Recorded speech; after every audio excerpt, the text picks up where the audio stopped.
The big focus right now here in India is, of course, the visit of the US President. And besides the political nature of that visit, there's also lots of speculation about what could be decided or what we might see happen on the business front between the two countries. And one person who has been not only keeping track of that pretty closely, but also now will be involved in that process very closely as well, is Mr. Anand Mahindra, the chairman of the Mahindra Group. Good to see you, Anand. Morning. Welcome to Delhi. And of course, the whole focus of Mr. Obama being here has taken the capital by storm. I know it's what brings you here as well. Just set this off for us by sort of setting the tone for it. The relevance of how big this is. Are we overplaying it, or is it necessarily that big? If you ask me what does it mean in business terms, then yes, I think we have to recalibrate our expectations lower. I'm not looking to this summit to result in some very specific outcomes like you would expect at a state summit where you say, I've signed 100 MOUs. Don't expect anything like that. On the other hand, in terms of significance, geopolitically, is this big? It's enormous. It's not a small thing that President Obama agreed to come and accept the Prime Minister's invitation at fairly short notice, if you really look at it. And for Prime Minister Modi, after years of exclusion by the US, to extend this invitation, that was pretty big too. So if you ask yourself, why did they do it? What is happening? Well, my interpretation of it is that President Obama is not coming here as a salesman. He's not coming here as the front line for US businessmen and trying to just get access to the Indian market. I believe he's telling India that you belong on the world stage. You belong right up there when we take decisions that impact the world politically, not just from an economic standpoint. And I believe that that Prime Minister Modi is one Indian Prime Minister who frankly thinks that India does belong on the world stage. If you look at his actions right after having become Prime Minister, there was some criticism about his traveling around. But frankly, what he was signaling was that we are ready to take responsibility for playing a bigger role in global decision making. So maybe I'm adding too much hyperbole to it, but I'm very excited because I believe we finally have a Prime Minister willing to step up to bat and to take the kind of responsibility and accountability for global affairs, for global crises, for being part of the solution. And here is President Obama, by accepting Prime Minister Modi's invitation, is saying, I think you belong at the high table. So this is very important. So India can sort of play with the big boys now and not just be in the shadows or the sidelines. Sometimes I wonder whether we were on the sidelines voluntarily. We just somehow didn't have that self-esteem. We didn't think we belonged there. This is a new regime that thinks that we have to do many things, of course. We have to, first of all, we have to attack our poverty. We are never going to be taken completely seriously if we continue to be a poverty-stricken nation with the kind of deprivation that we suffer here. But as we know, we are moving on many fronts. We are hopefully going to be the fastest growing economy in the world a few years from now. So we are taking care of that aspect of whether or not we belong at the high table. So as long as we move on the economic front too and become a powerful economic nation, then we certainly have the right to speak out on matters of global significance. And we have a Prime Minister who's willing to assume that mantle. That's the first one. And since you asked, Sid, let me say there's another very interesting symbolism about this. It is the first time that India is acknowledging that we are natural partners of the US. The US uses that phrase all the time. But I think this is time to move beyond that old cliche of the world's largest democracy and the world's oldest democracy. Frankly, I'm tired of hearing that. I really don't want to hear it once again because it's such a cliche. But the fact really is that we belong together because we have the same words beginning our constitution, we the people. We started out by a focus on the individual. That's what I think we really share with America. It's about individualism, which America is very strongly focused on. Now, of course, what happened was that we lost our way, if you will. Somehow, with our experiments with socialism, the individual got moved out. And we thought we were serving the individual through socialism, but perhaps we weren't.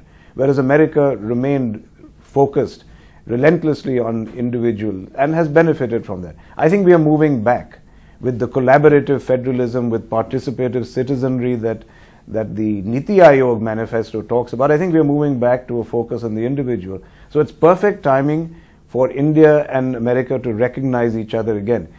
It's like, it's like that the Hindi movie where suddenly the brothers discover each other and shout, "Bhaiya, Bhaiya." I think it's that kind of moment, if you will, happening between India and the US. Well, the hug between the Prime Minister and the President Absolutely. this morning has certainly Absolutely. evoked that kind of sentiment as well. The point you make, Anand, is of course a very valid, fair point and a realistic one about, let's not expect big bang announcements or lots of MOUs to be signed. But given the significance of that symbolism, do you think it sort of opens doors towards such announcements in the near future?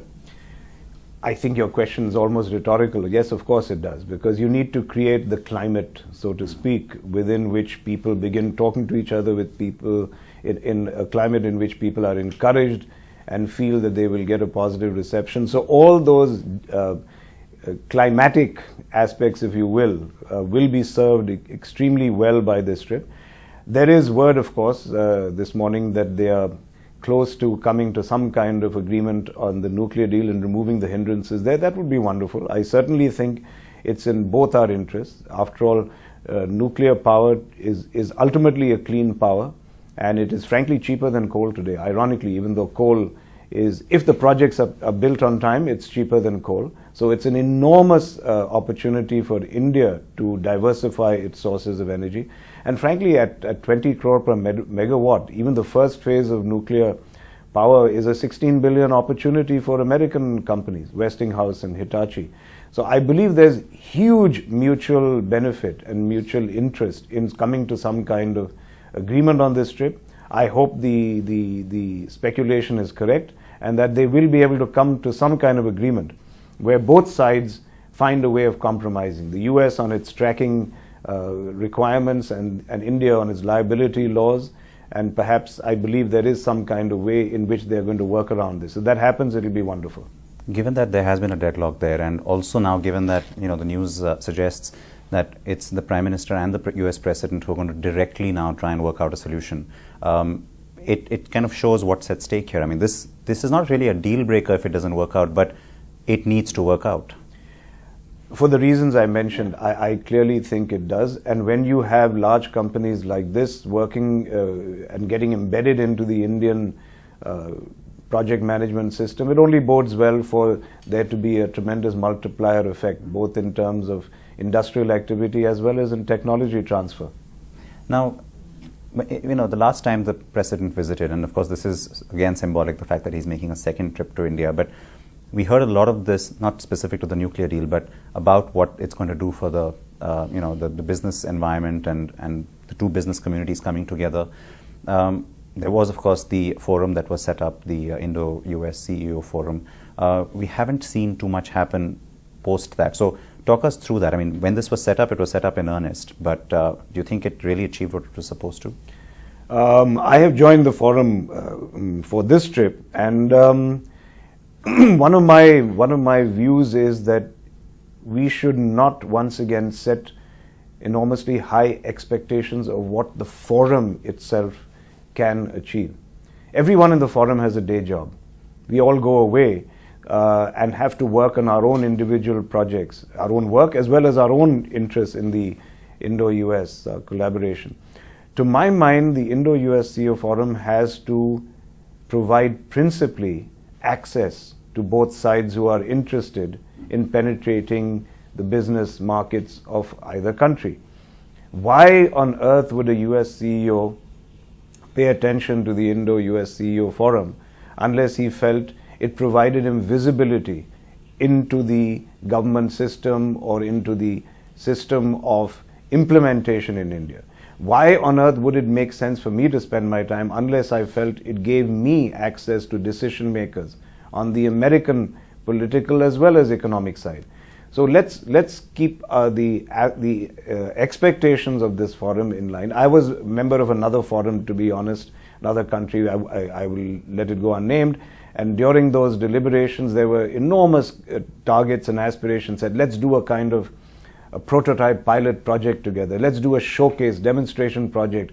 And I said, who's the owner of this project? They said, the forum. I said, the forum? I said, I've got to go back to my job right now, and I need scarce resources of my own. And sure enough, nothing really happened. And then when you have a mismatch between the stated aspiration and outcomes, then these things tend to sort of wither away and lose credibility. So my key point is that we must understand that this is providing a forum where both sides should feel that they are getting a kind of single window into the opportunities of each country. If we achieve that and create that credibility of the forum, we would have done a lot.